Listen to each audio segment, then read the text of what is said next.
minsan po, makikita natin kung minsan yung mga magugulay, yung ginagawa nila sa pechay o sa repolyo, tinatanggal nila yung mga lumang layers sa mga balat, parang bago na naman. Kung minsan naman sa mga flower shops, tinatanggal nila yung mga nakalabas sa petal ng rose. Mukha na namang bago yung bulaklak.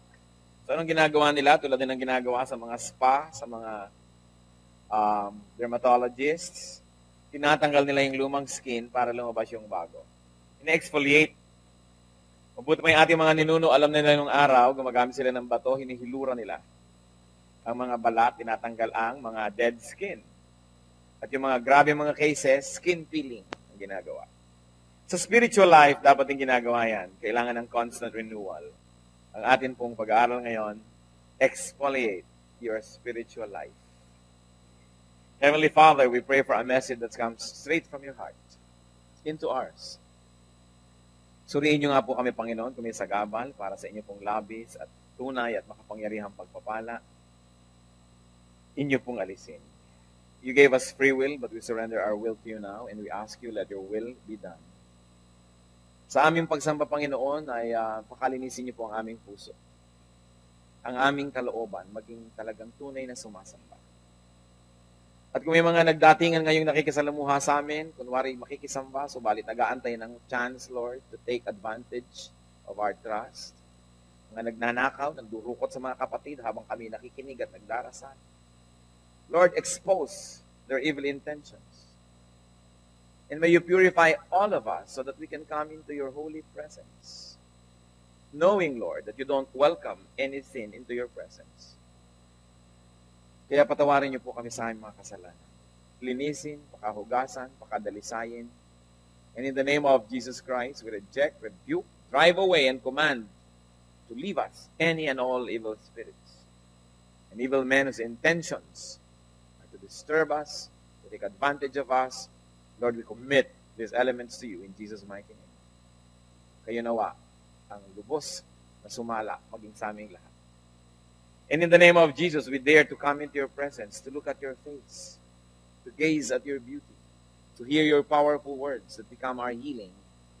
We enter into the Holy of Holies, not bringing our own blood, but the blood of Jesus, the perfect and ultimate sacrifice for the forgiveness of our sins. And Lord, we come to you, asking you to bless us. Lift up your name.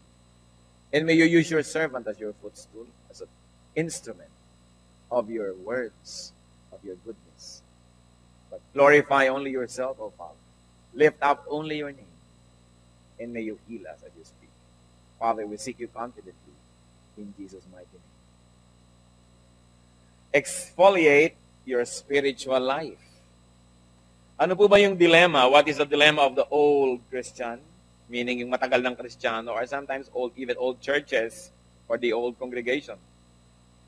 Maaari pong mangyari na hindi napapansin ng mga Kristiyanong matagal na sa Panginoon is that the first and the new love in Christ cools off. Yung una, marubdob na pag-ibig sa Diyos ay maaaring palitan ng panlalamig. Ito po ang sinabi sa Revelation chapter 2 verse 4. The Lord God said to the church in Ephesus, "Yet I hold this against you. You have forsaken your first love." At maaari po talagang mangyari yan na ang Panginoong Diyos ay ating first love. Nakilala mo ang Panginoon para kang nasa honeymoon period with God. Parang kahit anong ipagawa, gagawin, anong ipatigil, titigilan, anong ipasabi, sasabihin, anong ipabigay, ibibigay. Pero dumarating ang panahon sa pagtagal ng ating pananampalataya, nakakarating ang mga sumisingit na mga tinik, mga damo sa garden ng ating puso. Kaya nakakalimutan ng first love.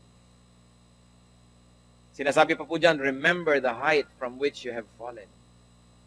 At kung tayo po yung minaalala na spiritual level, personal spiritual level natin, na higit na mataas kaysa sa sitwasyon natin ngayon, yun ang ipinapaalala, remember the height from which you have fallen. Huwag kakalimutan yung first love.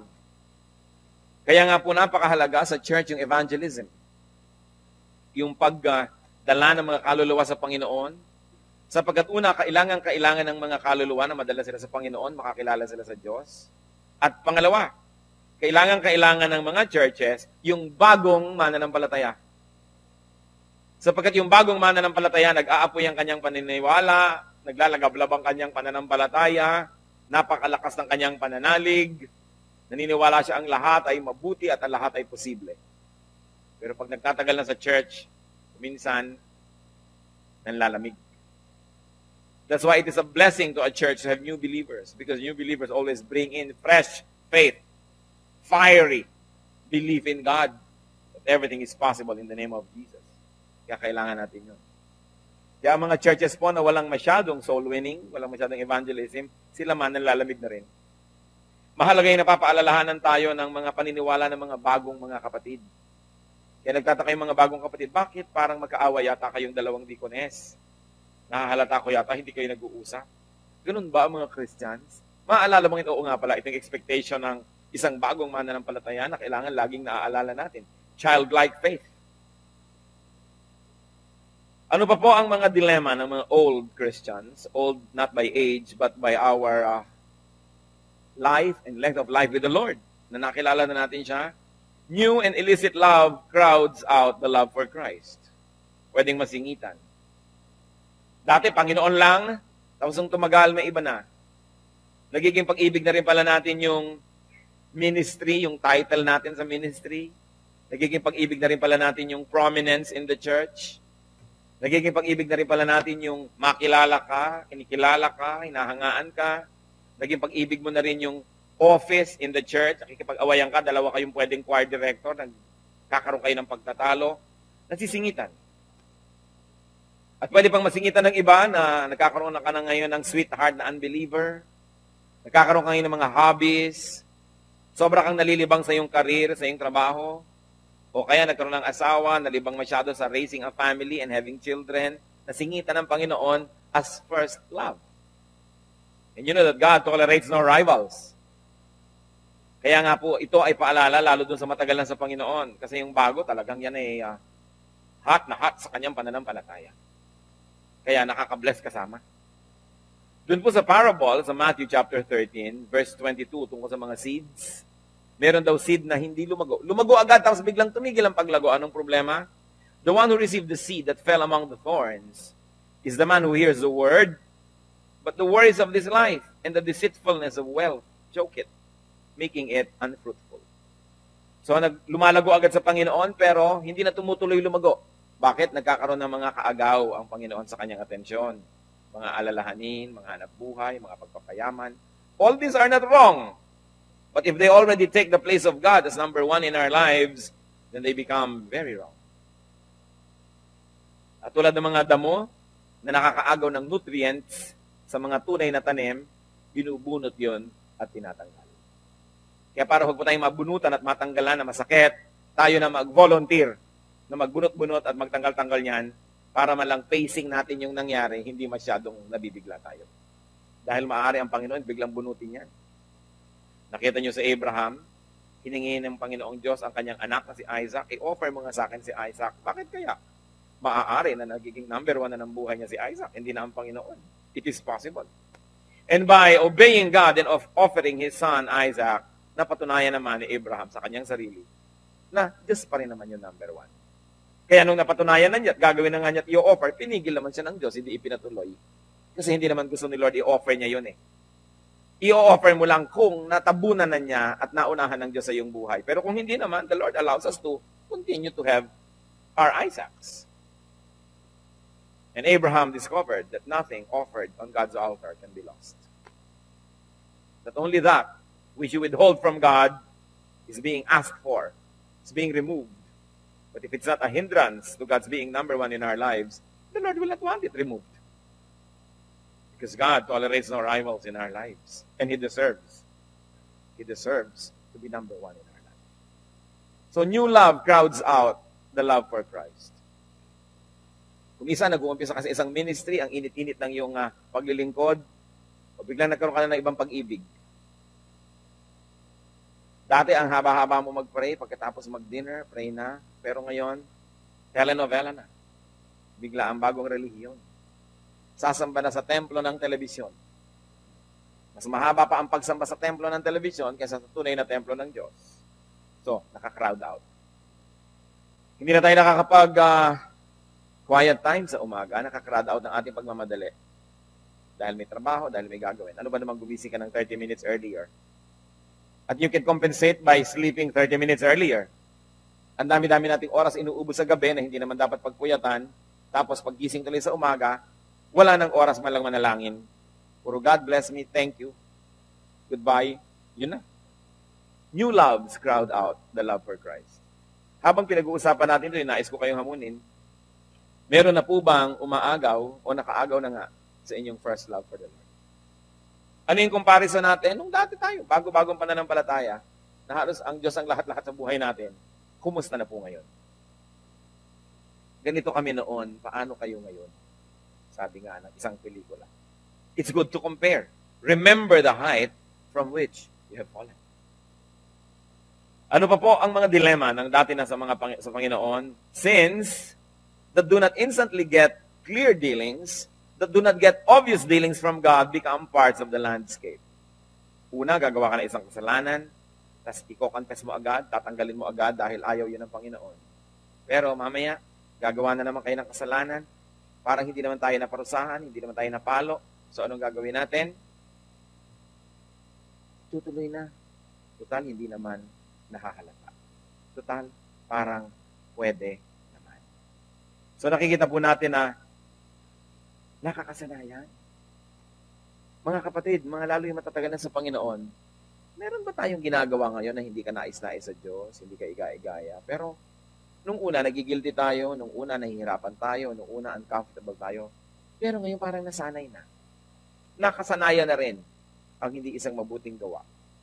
Sapagkat yan pong konsyensya, una, yan ay nagsasalita. Pero pag ating hindi dinidinig, pahina ng pahina ang boses hanggang napipipi. Hindi pwedeng asahan ang konsyensya lang. Sabi sa Bible, many people have made shipwreck of their faith by ignoring their conscience. At siyempre, ang konsyensya ay namamanhid. Kahit man po ang mga daliri natin sa paa o ang ating mga sakong, pagka laging nakakaskas yan sa sapatos, nagkakakalyo, para hindi na maramdaman yung sakit. Tinatanggal naman ng mga beautician ng kalyo, mararamdaman muli ang sakit. Tutubo uli ang kalyo. Kaya nagkaka-industriya ng pantanggal ng kalyo. Kasi pabalik-balik. So, ganun din po yung una. Pagka sa may ginagawa tayong mali, mahapdi, masakit. Pero pag laging nangyayari yon, uma-adjust na yung konsyensya natin. Namamanhid na, nagkakakalyo na. Hindi na natin nararamdaman yung masakit. Hindi na natin nararamdaman yung mali.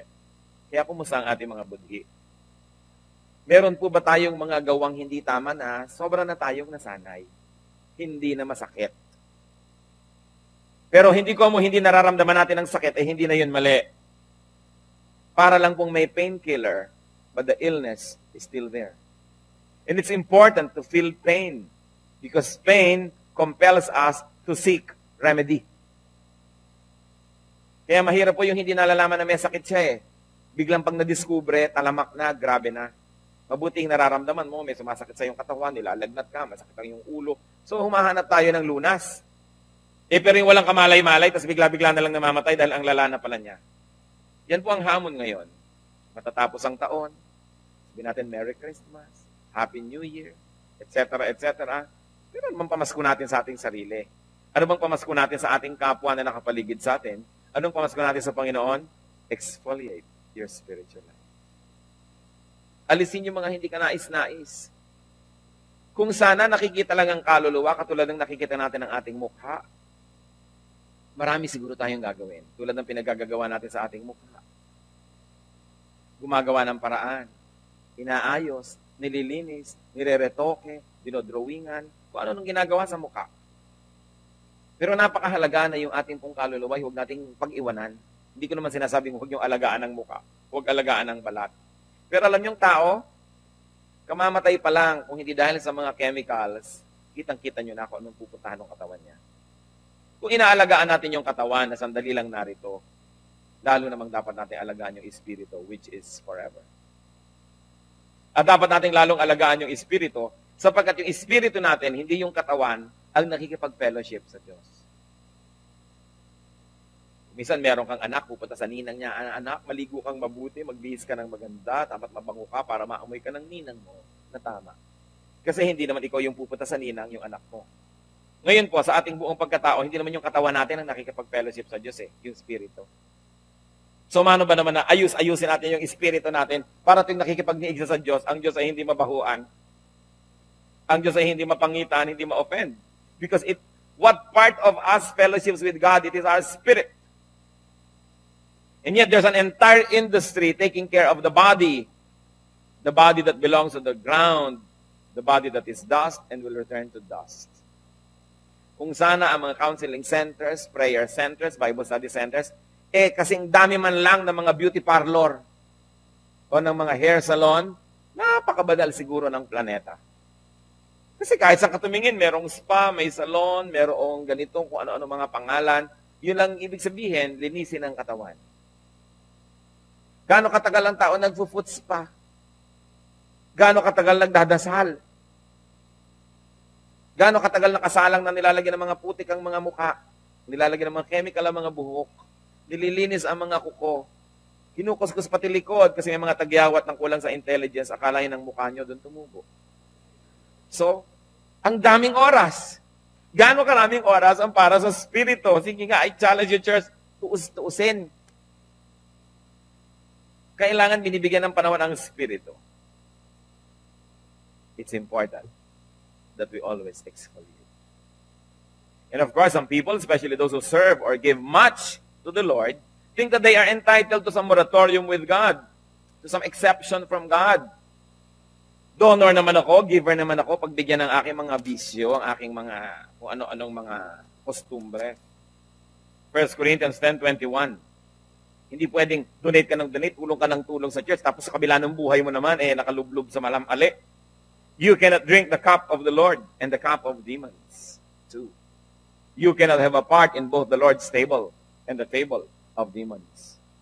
You have to choose. Hindi pwedeng mamangka sa dalawang ilog. Kung sa sandali, merong Kristiyano na nabubuhay sa dalawang paraan, dalawang mukha, dalawang mundo, you live two lives, that of the demons and that of the Lord, dapat sandali lang yon. And it must be a transition period from our old life to the new. Parang galing ka sa Egypt, patungo ka sa promised land, merong wilderness na dinadaanan, pero hindi dapat sobrang matagal. Dapat one life, hindi two lives. Hindi yung nakikita ng tao, yung nakikita ng church, tapos merong kabilang mundong nakalihim. Sapagkat hindi naman talaga lihim. Alam niyo, mga Kristiyano, hindi pwedeng magkasala sa dilim. Ba, Kristiyano ka na, nabubuhay ka pa sa tinatawag na kadiliman, hindi yun pwede. You know why not? Because God is light, and in Him there is no darkness at all. And because Jesus is in your heart, you bring that light wherever you go. So Christians who live in sin in broad daylight, not in the dark, because nothing is secret from God. There is nothing hidden from God. Ano ba yung mga nakadikit sa aking buhay na kasalanan? Dapat exfoliatin na to. Dapat anggalin na to. Hindi nadali na naman to the new year, to the new period, to the new season. Ano ba yun? At madalas, mga kapatid, yun ay bagay na hindi na natin napapansin. Kaya nga nagtatagal, hindi na napapansin . Kaya kailangan ng house cleaning ng ating puso. Room for improvement is the biggest room in the world.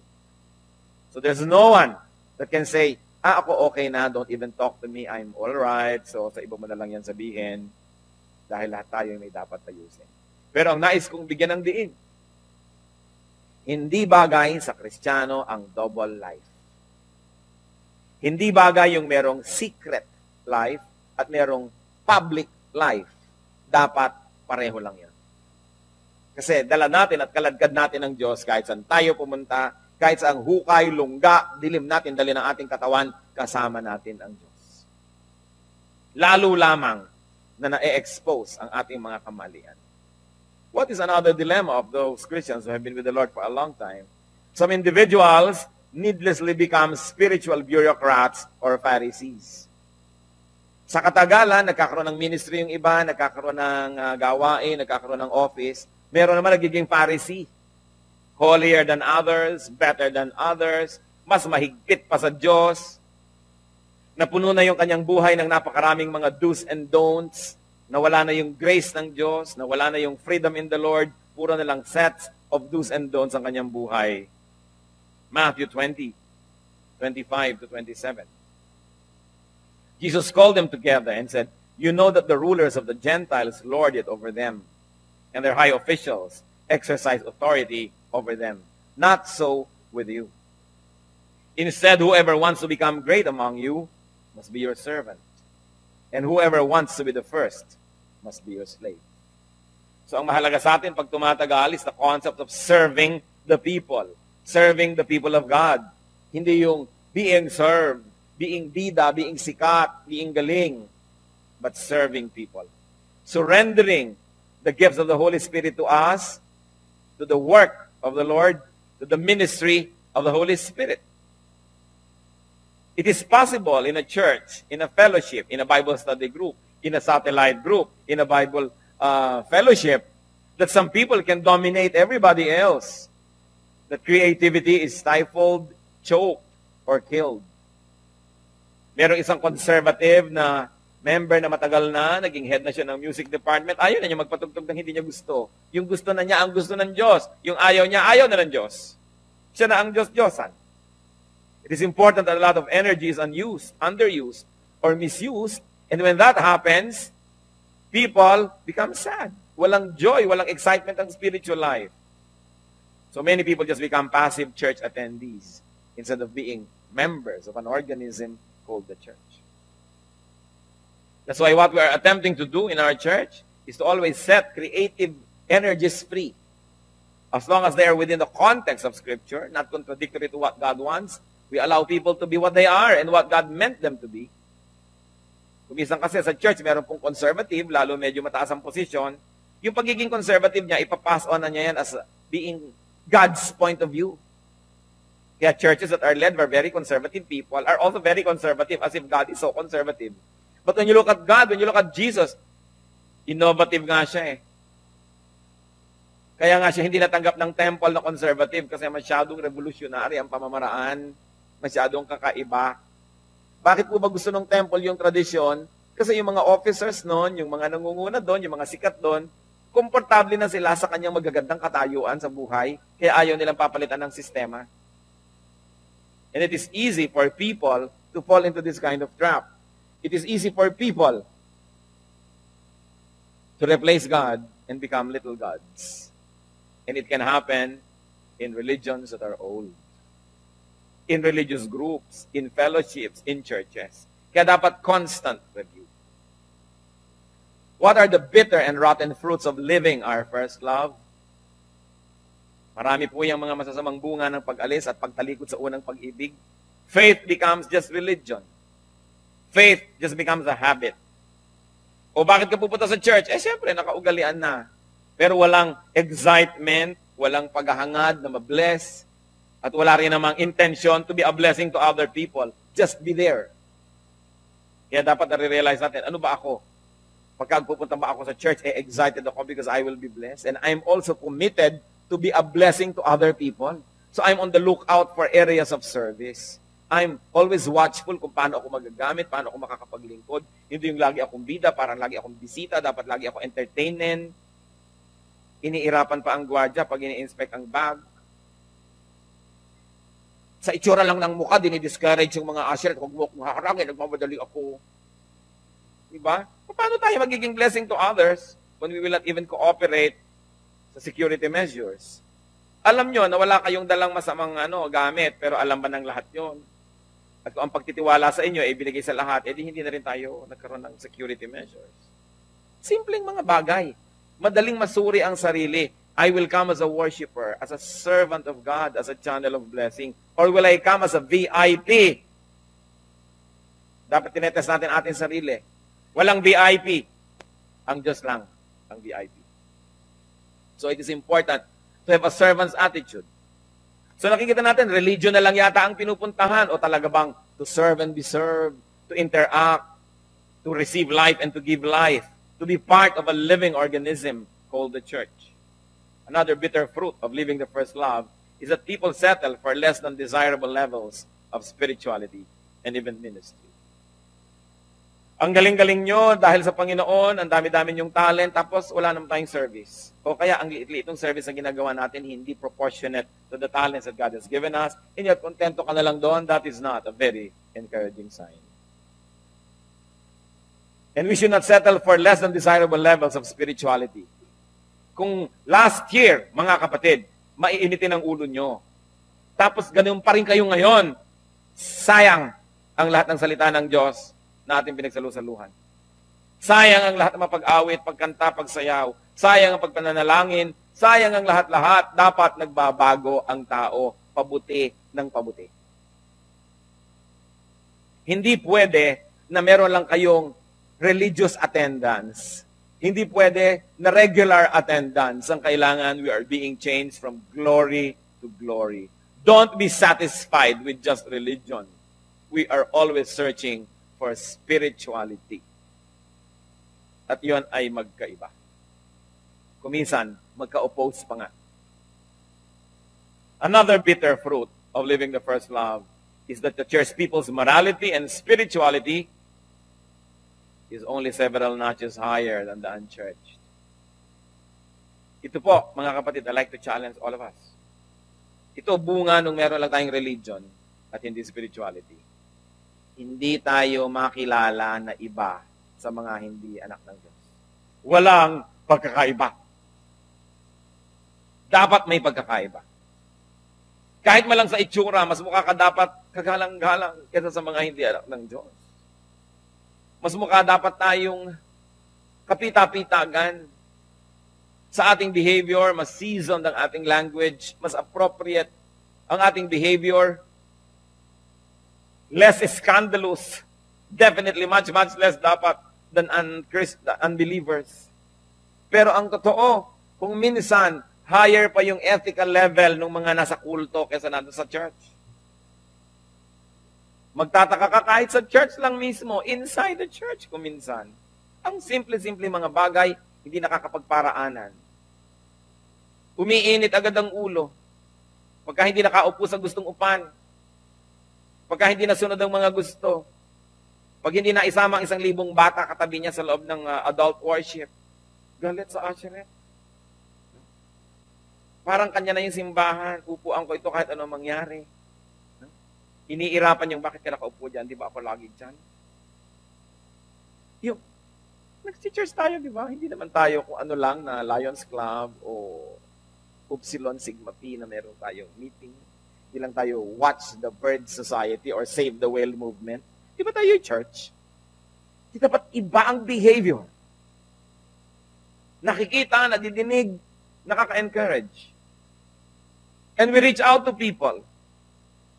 Lalo po pag malaki yung church, marami tayong hindi personal na kilala, we reach out to people. Eh hindi, iba darating lang dyan, yung katabi hindi man lang mangitian, nangitian nyo ba man lang yung katabi nyo na hindi yung kakilala? Eh, para lang kayong nanood ng isang concert, ng isang palabas, darating, aalis, walang lang, hi, hello. Ganun ba mga anak ng Diyos? So, paano naman yung mararamdaman ng mga bagong-bago sa pananampalataya? Yung ngayon lang umattend, pareho lang pala kayong first time. Ito naman katabi ko, di man lang ko entertainin dito. Yung pala, yun din ang iniisip niya kasi first timer din siya, hindi niya alam. Di po ba? So, tayo nang mauna. Ano bang mawawala naman? Tayo nauna yung umiti, tayo nauna yung bumati, tayo yung nauna nagparaya. Hindi yung kayong naunang umupo. Di ba? Naunahan nyo siya sa gusto niyang upan. Marunong tayo magparaya kasi church tayo eh. Hindi na natin dapat na dinadala yung mga ugali ng mga hindi mga mananampalataya. At dapat hindi lang natin dinadala yung magandang asal sa church, everywhere. Anong sabi po ni Lord sa Matthew? And then, the people will see your good works and they will give glory to your Father in heaven.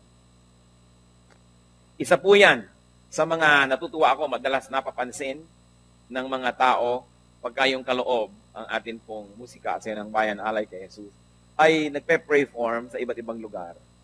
Bukod sa pinapansin nila yung nangyayari sa entablado na sa Panginoon, ang galing mo naman, ang husay, ang pinapansin nilang lalo yung behavior ng mga musicians natin, dancers, and production people backstage. Na hindi sila makarinig ng mga masasagwang mga salita na very common kung minsan sa teatro. Hindi sila nakakita ng mga reklamo, kaya sumasayaw ka sa may mga pako-pako o bato-bato o mainit na asfalto o nababasa at madulas na entablado. Hindi sila makakita ng reklamo. Yun ang mahalaga sa atin, Christians. What is seen backstage? Hindi lang on stage, hindi lang yung pag kami nanonood. Kasi madali namang maging conscious, madali magka-script. But God sees what is inside. Hindi tayo dapat kontento na halos kasing buti lang tayo ng ating kapitbahay na hindi mananampalataya. Dapat mas mabuti. Hindi tayo parang katulad lang ng mga taga-sanlibutan kasi tayo yung mga anak ng Diyos. So that's one danger sign when we do not make a mark, a distinction. It is dangerous. Because the Spirit must be seen, felt, heard through us. Ano po ang mga sagot natin? What are the answers to the dilemma of old Christians? And sometimes the old church, tulad na sinasabi natin kanina pa, exfoliate. Shed off the old and uncover the new skin. Hilurin ang kaluluwa. So ano dapat po natin mga pinagagagawa? Review traditions and shed off many of them. Kaya tradition niya ng church, kaya tradition niya ng family, but very important, our own personal traditions. Ano po ba ang mga formula ng ating buhay na naging tradisyon na? Reviewin. Anong oras kayo gumigising? Anong pinagagagawa natin? Paano tayo natutulog? Anong kinakain natin? Anong pinagbibili natin? Sa nagpupunta ang ating mga blessings? We should review. Because it is easy to fall into the trap called tradition. Colossians 2:8. See to it that no one takes you captive through hollow and deceptive philosophy, which depends on human tradition and the basic principles of this world rather than of Christ. Kailangan po nire-review natin ang ating mga asal, yung ating mga habits. Nasubukan nyo na po bang reviewin kung paano nauubos sa inyo maghapon? Mula paggising hanggang matulog muli, ano nangyayari? Anong proportion ng mga oras? I challenge you, one time do it. Halimbawa, gigising kayo, 5 o'clock, 6 o'clock, whatever. Anong ginagawa nyo? Gaano katagal yon? Gaano katagal kang maligo? Gaano katagal kang kumain? Gaano katagal yung walang ginagawa? Gaano katagal tayo magbihis? Gaano katagal ang biyahe? Gaano katagal yung trabaho? Lahat. Tingnan nyo po kung gaano karaming oras ang napunta sa ating spirituality. Yung direct, ha? Because we can be spiritual and we can worship God through what we do and everything we do and not do. Pero yung direct spiritual feeding and growth, like prayer, Bible reading, meditation, like reviewing the day, what we did wrong. Alam niyo po ang mga nagtatanghal, mga dancer, mga artista, pagkatapos sa isang produksyon, immediately after or at least before the next presentation, may review ng previous presentation. Ano yung tama, ano yung mali, ano yung pwedeng improve. Dapat nire-review po natin na maghapon. Nire-review natin yung week, nire-review natin yung month, at ngayon nire-review mo yung year. Ano ba yung mga tama? Ano yung dapat improve? Anong mas maganda pang dapat gawin? It is all beautiful to continuously review traditions. Because the easiest way to be deceived is to be passive. And when you already have traditions and habits, you become passive. You're on automatic. Marami na tayong ginagawa na hindi na pinag-iisipan, ginagawa na lang basta. Create and invent new activities for your spiritual growth. Create and invent new ways and new things. Kung minsan may Bible study, o nagpa-Bible study sa bahay, o sa office, sa factory, wherever, 2 taon, 3 taon, 5 taon na yung Bible study, ganun na lang ng ganun. Puro Bible study na lang, wala naman nangyayari na iba. Siyempre, we are being fed so that we can feed others.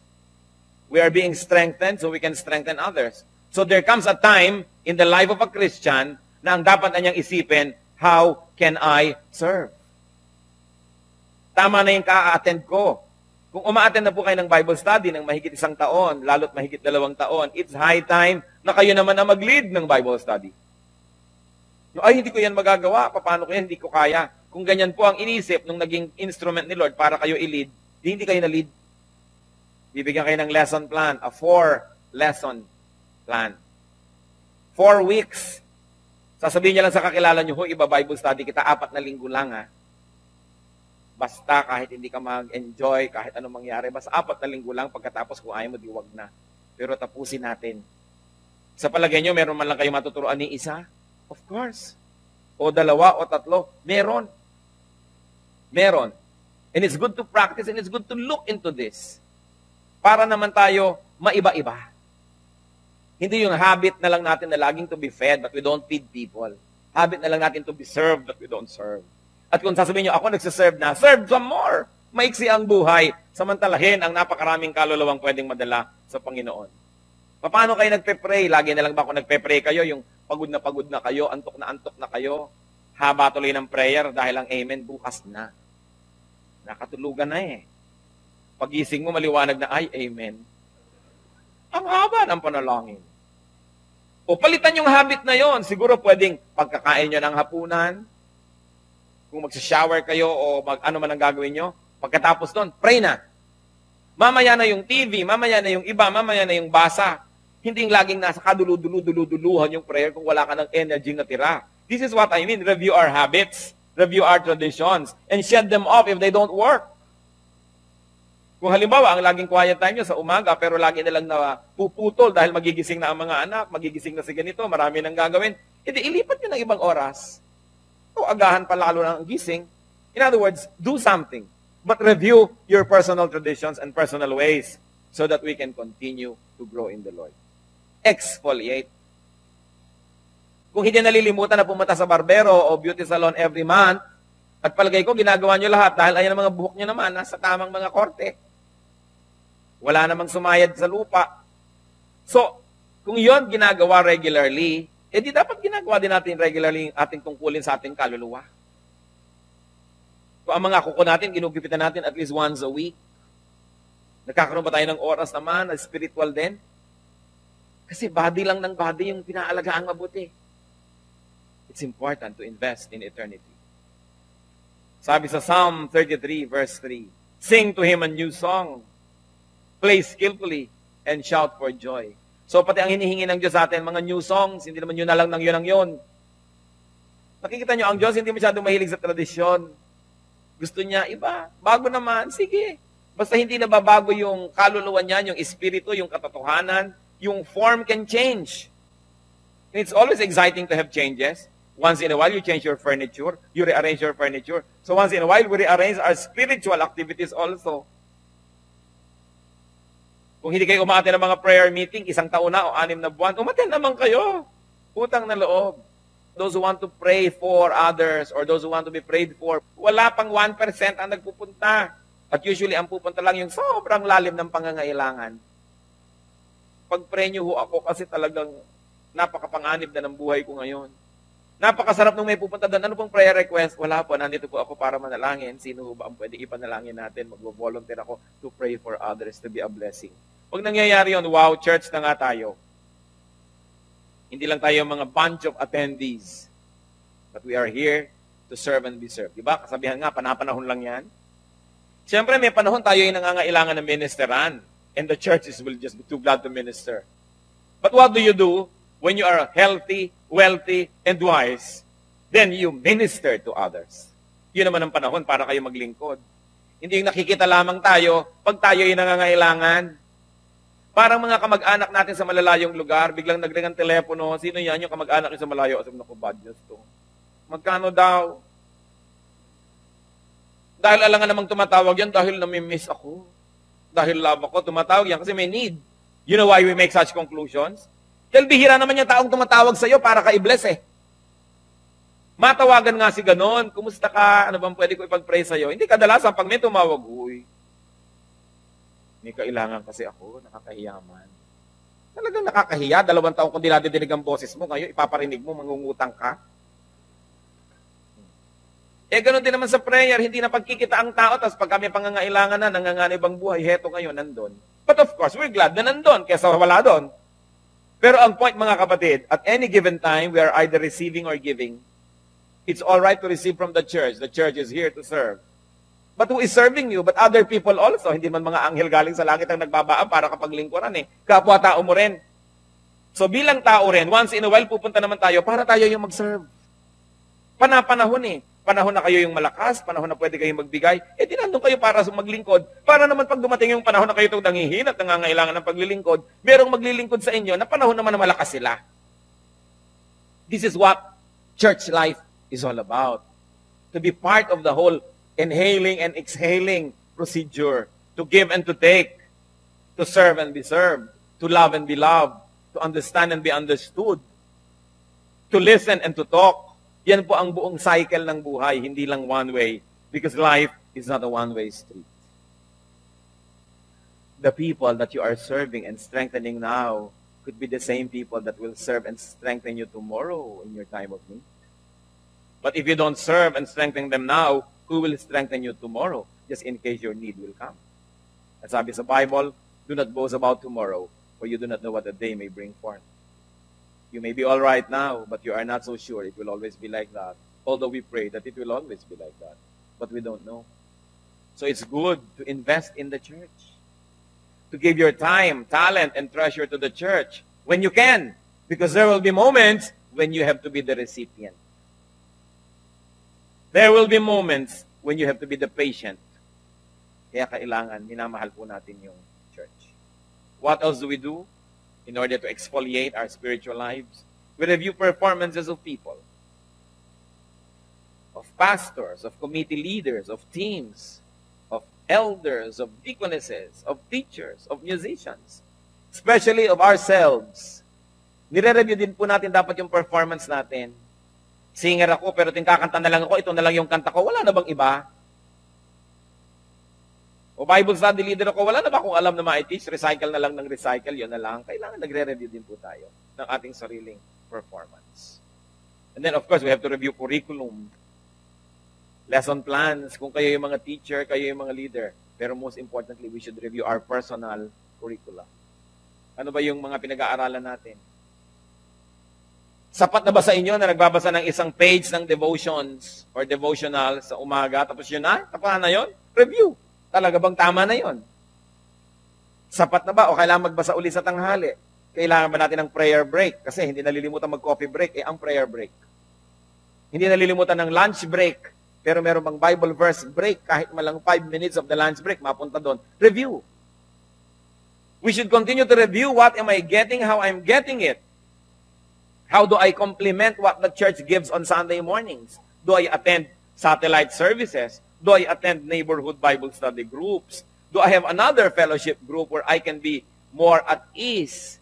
Kasi pag libo-libo yung mga tao sa church, I must belong to a little group. May fellowship ba ako? Sumama ba ako sa artist fellowship? Sa lawyers fellowship? Sumama ba ako sa mga walang magawa fellowship? Sumama ba ako sa I Will Survive? Ang grupo ng mga separada, abandonada? Sumama ba ako dito? Kailangan meron. Gumawa kayo ng paraan. Maghanap buhay kayo. Kasi ang dami-daming tao, people will fall in the cracks if you don't take care of yourself also. The church offers programs, activities, never-ending, a dizzying and frenzied lineup of so many activities. Eh, ang tanong, sumasali ba kayo? Kailangan tayong gumawa ng paraan. Redeem the days, for the days are evil. We have to have more and more and more of spiritual activities. Because everywhere else and every other time, we are being bombarded by the culture of this wicked and twisted world. Kailangan magkaroon tayo ng mga antidotes dyan. Kailangan tayong gumawa ng paraan. Hindi sapat na lagi na lang kayong nililigawan, pinagsusumamuan, pinipilit, kinukumbinse para magpakabanal o gumawa ng paraan. We've got to do something ourselves. We've got to initiate. Mark 1:27. The people were also amazed that they asked each other, "What is this? A new teaching, and with authority. He even gives orders to evil spirits, and they obey Him." Ang paghanga ng mga tao sa ginagawa ng Panginoon ay may kinalaman lagi sa ano to? Bago. Bagong ginagawa niya. Hindi ito yung tradisyonal Bago. Pero hindi bagong masama. Hindi bagong labag doon sa espiritu ng luma. Bagong pamamaraan. Kaya hindi tayo takot sa mga bagong pamamaraan, bagong estilo, bagong style. Ang mahalaga, hindi nagbabago yung espiritu ng ating ginagawa, and it is anchored on the rock, anchored on Jesus, and anchored on His Word. But methods, methodologies, systems can change. What else do we do? What is our answer to this dilemma? Is to get new technology. Sometimes even get new technicians. Get new tools. Get new gadgetry. Ang dami-dami-dami ng version ngayon ng mga Bibles na makakatulong para lalo nating maintindihan Kung hindi po kayo masyadong makaunawa ng mga Mayas, Thou Knowest Dias, marami namang mas mga bagong bersyon. Salita pa rin ng Diyos. Gumagamit lang ng mga makabagong wika. Huwag niyong katakutan. Sapagkat ang wika ay nagbabago. So, hindi rin tayo dapat slave ng sobrang mga makalumang versions ng Bible. Although kung nabe-bless kayo, sino ba ako para kayo pigilin? Pero hindi dapat i-condemn yung mga bagong versions. Lalo't na test nyo na, nakita nyo that the Spirit is the same Spirit, iba lang yung language. 20 years ago nga, yung grass damo kinakain ng kabayo, ngayon marijuana na yun eh. Diba? 20 years ago, what is a chick? Isang anak ng manok, ngayon, isang dalaga na yun na tao, chick. Dati yung bread, yung mga harina, kinakain, ngayon bread pera. So, nagbabago ang salita. So, hindi dapat tayo masyadong nakapako doon sa mga sinaunang mga salita dahil baka hindi na yun ang ibig sabihin ngayon, nalilito tayo. I am not saying that you should throw away your old versions. They're wonderful. They're classics. But it doesn't mean that the blessing of God is confined only to them. Dahil si Jesus nga, nung dumating ang tabi ng mga tao, bago to ba? Bago to. Hindi siya traditional. Pero ang Espiritu, pareho. What can we do in our spiritual lives? We should remodel, repair, and give the church a makeover. A physical makeover, and very especially a spiritual makeover. Iniiba-iba ang mga programa, iniiba-iba ang mga schedule. Nothing is sacred except the Word of God and its Spirit. So the schedule is not sacred. Kahit naging tradisyon na yun ng ilang taon, ano ba yan? If it doesn't serve us anymore, palitan ang tradisyon. Hindi natin Diyos ang tradisyon, hindi natin yan amo, yan ay ating utusan. Para sa ikabubuti natin. Ngayon, kung siya na yung nagiging amo, dapat na siyang ibahin. Many churches depreciate, degenerate, and decay over time just because people are so traditional. Diyos na ang tradisyon, nadagdagan na the fourth person. No? Yun ang tradisyon. In the name of the Father, the Son, the Holy Spirit, and tradition. Ang mga ginagawa. Ngayon, kung tradisyon naman nakakabuti sa atin, ano? Pero dapat nire-review. Newness is important in church life. It gives excitement. It gives hope. And it gives a healthy tension. You know, the Bible celebrates newness. Very obviously. The Bible celebrates newness. Ano pong sabi sa Matthew 9:17? Neither do men pour new wine into old wineskins. If they do, the skins will burst. The wine will run out, and the wineskins will be ruined. No, they pour new wine into new skins, and both are preserved. So Luke 22 verse 20, in the same way, after supper, he took the cup, saying, "This cup is the new covenant in my blood, which is poured out for you." Ito yung elements ng Lord's Supper, new covenant. John 13:34, a new command I give you, love one another. As I have loved you, so you must love one another. Acts 17:19, they took him and brought him to a meeting on the Areopagus, where they said to him, ito yung si Paul lang, tinutikoy, may we know what this new teaching is that you are presenting? So may new teaching daw si Paul. Ano yung new teaching niya? Salvation not by works, but by faith. Ano pa? That you don't have to become a Jew to be saved. Just be Christian, and you will be saved. New. Alam niyo ba kung bakit hindi natanggap ng Israel ang Panginoong Yesus hanggang ngayon? Kasi nasa Old Testament pa sila, walang new. Kaya ayaw nila kay Kristo. Ang gusto nila, tradition, tradition, tradition. 1 Corinthians 5:7, get rid of the old yeast, that you may be a new batch without yeast, as you really are. For Christ, our Passover lamb, has been crucified. Well, I will not belabor the context and the exact theological values of these verses. But the important thing is, newness is a beautiful thing if it improves our spirituality. A new schedule, a new curriculum, a new lifestyle, a new way, a new habit. Yun lang siguro ang ibig sabihin ng Happy New Year. Yun siguro ang ibig sabihin natin na may bagong pag-asa. Kasi ano lang yan slogan, Happy New Year ng Happy New Year, wala namang Happy New Ways, Happy New Changes. Dapat mayroon. Romans 12:2. Do not conform any longer to the pattern of this world, but be transformed by the renewing of your mind. Then you will be able to test and approve what God's will is. His good, pleasing, and perfect will. So mahalaga po merong renewing of our mind. Pag may nagpapayo sa inyo, sasabihin nyo, ganyan lang talaga ako. Ay wala, mahirap tayo magbago. Bakit ba lagi na lang mainit ang ulo mo? Ganyan lang talaga ako, lilipas din yun, huwag mong pasinin. Ano hindi ka papansinin? Nasaktan mo lang damdamin ng kutakot-takot na tao, hindi ka papapansinin. Yung ganyan lang talaga ako, alisin natin yun sa ating lengguwahe. Dahil hindi tayo dapat ganyan. Dapat mangyari kung ano yung dapat mangyari. Hindi dapat i-maintain yung hindi dapat. Huwag natin gawing excuse. Masanay na kayo sa akin, ganyan lang talaga ako. Dapat tayo magbago. Bakit pa tayo nagsasalo-salo sa salita ng Diyos? Ang excuse lang pala natin lagi, ganyan lang talaga ako. Kailangan, hindi ganun. Lalong-lalo kung ang inireklamo sa atin ay mga masasamang asal. Hindi pwedeng ganun dahil meron tayong Diyos who empowers us to change from glory to glory. Huwag yung, ganyan lang talaga yan, wala tayong magagawa. These are the kind of words that must never be heard from a Christian. Yung wala tayong magagawa, nothing is impossible with God. Yan yung sasabihin, ugali ko na yan ganyan talaga ako. No, nagbabago yun. Sasabihin nila, you cannot teach an old dog new tricks. Yes, pero dog ka ba? Di ba tao ka? So you can learn new tricks. Bakit ka mag-aaso-asuhan, tao ka? Who just mean you cannot teach an old dog new tricks? Para yung sinasabi, walang kaya ang Diyos. Ang tao, iba sa hayop. Tao tayo. Meron tayong espiritu ng Diyos. Kaya pwedeng may mangyari. Lamentations 3:22-23. Because of the Lord's great love, we are not consumed. For His compassions never fail. They are new every morning. Great is your faithfulness. Pati ang compassion, ang awa, ang blessing ng Diyos, bago tuwing umaga, may bagong pag-asa, may bagong lakas. So pwedeng magbago. Pwedeng maiba. Sabihin nyo nga sa katabi nyo, exfoliate your new life. Diba? Exfoliate your spiritual life. Etong panghilod. Diba? Hilod-hilo rin ang mga lengguwaheng magaspang. Hilod-hilo rin ang mga asal na di mabuti.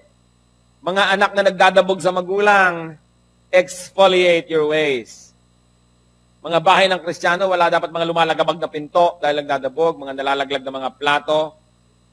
Kala mo, drummer. Ano yung may drummer ba sa kusina? Naghuhugas ng plato. Bakit parang may tambol? Nagdadabog. Wala dapat dabog-dabog ang mga Kristiyano.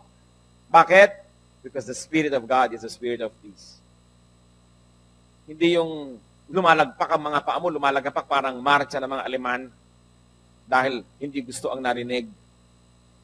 Mga Kristiyano dapat, lalo sa loob ng pamilya, hindi naghihiwalay na magkagalit, nag-aaway, ewan ko, bahala ka, tapos tatalikod. No. Sandali, teka, upo uli, ayusin natin to, magagalit ang Diyos. Diba? Don't let the sun go down on your anger, malapit na, gabi na, huwag tayo matulog ng ganyan, baka tayo bangungutin. Upo dito, sorry ha, o di ka sorry na rin. Alam nyo, Christians tayo, di ba? Dapat, di ba? Kung sa mga ibang bahay, pwedeng nag-aaway, tapos naghihiwalay na magkagalit, sa mga Kristiyano dapat huwag patapusin ang event na yon. Kasi sasama loob, tatanim, masama, mahirap. Ano pa naging iba tayo? Sabi, do not conform any longer to the pattern of this world, but be transformed by the renewing of your mind. Yung mga kakulitan natin, huwag natin ipagpilitan. Patuloy na magbago. Lalong-lalo kung tayo yung nagpapakain, tayo yung nagbibigay, tayo yung tumutulong, mas dapat tama yung behavior natin. We don't earn the license to be abrasive just because we are on the giving end. Kasi nga, di ba, weather lang yan. Who knows, maiiba rin ang panahon. We exfoliate our life. We change structures and programs and styles because God is constantly changing us from glory to glory. Reinvent yourself. Yung wow, bagong pagkatao, bagong style. Hindi na uubos yun because nga, room for improvement is the biggest room in the world. And let excitement energize the church. Do not always think of what this church can do for you, but also think what you can do for the church. Because this is your church.